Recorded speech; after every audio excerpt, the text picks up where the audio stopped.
The first experiment that we are going to perform is VI characteristics of a normal PN junction diode, and the software that we will be using is LTSpice.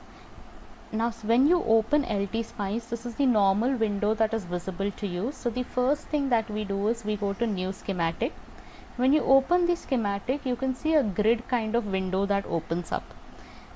Normally the first thing that we do is you'll add a title. So I've added the title VI characteristics of a PN junction diode, and I'm placing it at the center of my page. This title was added by going to text over here.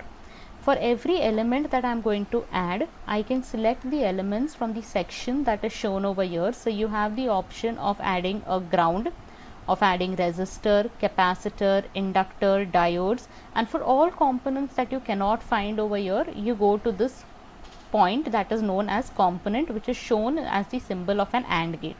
For moving any component, you can use the symbol move, or you can use a shortcut, which I leave you with the freedom to find out. Then again, you have the schematic, which is already discussed. You have open, you have save a file, you have run is something that we will be using. In LTSpice, when I create my schematic, it is done on the schematic window, but when you see the output, it generates a different window. For that purpose, you have tile windows so that you can arrange windows in the format that you want. Now to start with VI characteristics of a PN junction diode, the first thing that we will do is get all my elements onto this page.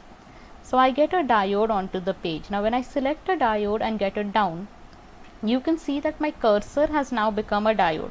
I want to rotate this, so I am going to use Ctrl R and keep rotating it till it comes into the position that I want it to be in, and I press it onto the board.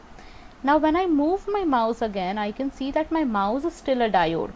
So you click escape and you get your cursor back.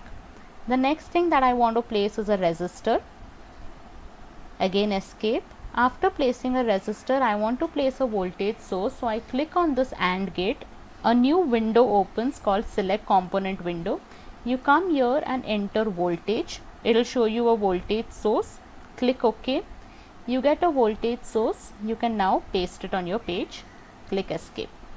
Another thing that always has to be connected is ground. So I've selected ground and I have pasted it over here. Now we come to this pencil mark, which is wire, and I click on the first box next to V1 and the box next to D, and a wire connection is made.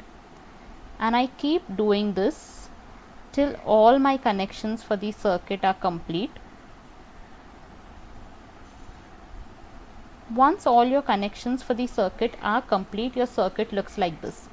Now what you have to do is, this resistor has value R1, but you have to give it a value. The name of the resistor is R1. So you hover over the resistor, you get the symbol of a hand.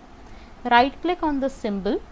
There are two methods of changing the value of a resistor. You either go to select resistor and select the value. If you don't want to do this, you can directly enter the value of the resistor as 1 kilo ohm and click on OK. You can see the value of your resistor has changed. Do the same thing with the diode. Hover over the diode, right click, pick a new diode. I am selecting the first option, click OK, and you've got this as your diode. For the voltage source, I am coming to the voltage source. When I right click over here, I am entering the value as 5 volts and I click OK. So my circuit is now complete. I want to see the DC characteristics.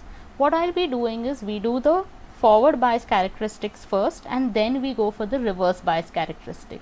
So I click on this running man. It opens up something called edit simulation command. On this you come to DC sweep, select your first source. So the name of your first source is V1. I write V1. Type of sweep that you'll select will be linear. Starting value I will take as 0 volts. Stop value I'll take as 5 volts, and I'll have it in the steps of 0.01. When you click OK, you get the statement written below your DC source. So now this is your circuit and a new window has opened where you'll be able to see your output. Right click on this window, go to add traces and select the current through the diode. So ID1, this value now appears over here. and click on OK. You get this output waveform. You can see this is the waveform output characteristic of a diode.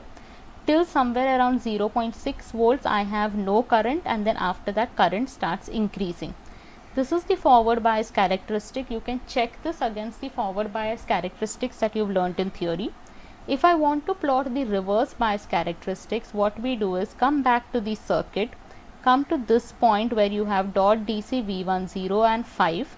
You want to reverse this source. So right click on this, your window opens up again.